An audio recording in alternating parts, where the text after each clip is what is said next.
नमस्कार, मैं दिव्यांशी डोसी स्वागत करती हूँ आप सभी का SWB हिंदी में और आज के हमारे इस खास कार्यक्रम में जिसका नाम है खबर के परे। अगले साल उत्तर प्रदेश में होने वाले विधानसभा चुनाव के लिए बीजेपी आज से पश्चिमी यूपी में चुनाव का प्रसार का बिगुल फूंकने जा रही है और प्रधानमंत्री नरेंद्र मोदी अलीगढ़ पहुंच रहे हैं। पीएम मोदी यहां राजा महेंद्र प्रताप महाविद्यालय और डिफेंस कॉरिडोर का शिलान्यास करेंगे। अलीगढ़ में पीएम मोदी एक जनसभा को संबोधित भी करेंगे और बीजेपी का दावा है कि इस सभा में 1 लाख लोग जुटने वाले हैं। प्रधानमंत्री नरेंद्र मोदी पश्चिमी उत्तर प्रदेश के अलीगढ़ पहुंचेंगे और अगले साल होने वाले उत्तर प्रदेश विधानसभा चुनाव की वजह से पीएम का यह दौरा राजनीतिक तौर पर काफी अहम है। राजा महेंद्र प्रताप विश्वविद्यालय के शिलान्यास के जरिए बीजेपी की नजर पश्चिमी यूपी के जाट वोटरों पर है। यूपी विधानसभा चुनाव में अब 6 महीने से भी कम का वक्त बचा है।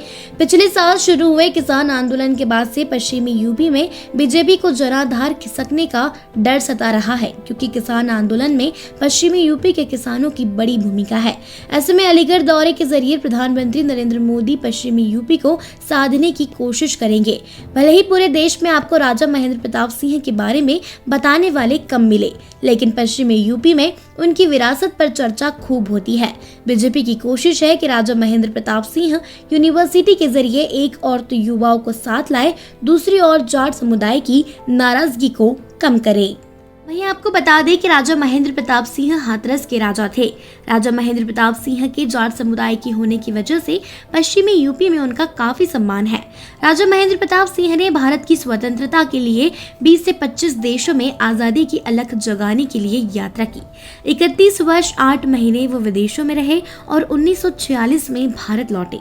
राजा महेंद्र प्रताप सिंह ने बुलंदशहर से लेकर अलीगढ़, हाथरस और वृंदावन में अपनी संपत्ति का 60 से 70% शिक्षण संस्थाओं को दान दे दिया।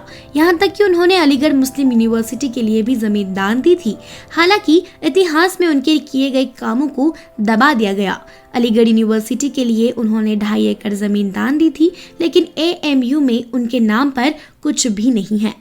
वहीं राजा महेंद्र प्रताप सिंह राज्य विश्वविद्यालय 92 एकड़ में बनेगा। इसे बनाने में करीब 101 एकड़ रुपए की लागत आएगी। अलीगढ़, कासगंज, हाथरस और एटा के 395 कॉलेज को इस विश्वविद्यालय से संबद्ध किया जाएगा। इस विश्वविद्यालय के बनने के बाद अलीगढ़ मंडल के छात्र छात्राओं को हायर एजुकेशन का फायदा मिलेगा। यूपी में बन रहे डिफेंस कॉरिडोर का एक हिस्सा अलीगढ़ में भी होगा। इसका शिलान्यास पीएम मोदी करेंगे। यह बनने वाले डिफेंस कॉरिडोर में देश की सुरक्षा जरूरतों को पूरा करने वाले हथियारों का निर्माण होगा। अलीगढ़ में छोटे हथियार, ड्रोन, वायुसेना के इस्तेमाल में आने वाले कलपुर्जे और एंटी ड्रोन सिस्टम बनाए जाएंगे। यह 19 कंपनियां 1245 करोड़ रुपए का निवेश करेगी। डिफेंस कॉरिडोर बनने से पश्चिमी यूपी के युवाओं के लिए रोजगार के नए रास्ते खुलेंगे। कोरोना वायरस की तीसरी लहर की कयासों के बीच सरकार द्वारा जबरदस्त टीकाकरण अभियान चलाया जा रहा है।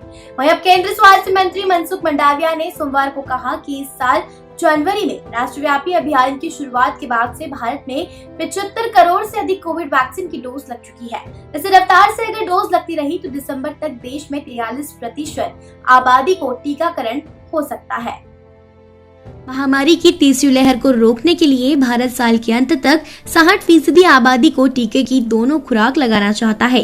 स्वास्थ्य मंत्री मनसुख मंडाविया ने ट्वीट लिखकर कहा कि पीएम मोदी के सबका साथ सबका प्रयास के मंत्र के साथ विश्व का सबसे बड़ा टीकाकरण अभियान निरंतर नए आयाम गढ़ रहा है।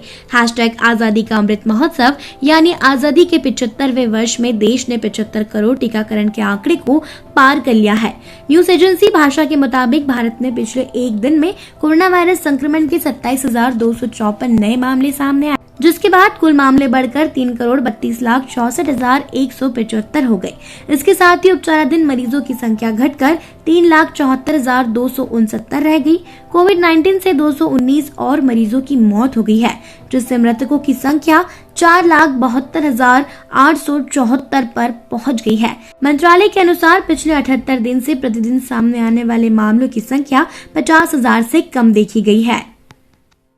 देश दुनिया की ऐसी खबरों को जानने के लिए देखते रहें SWB हिंदी। चैनल को सब्सक्राइब जरूर करें, वीडियो को लाइक जरूर करें, कमेंट करें, शेयर करें। ये वीडियो देखने के लिए आप सभी का धन्यवाद।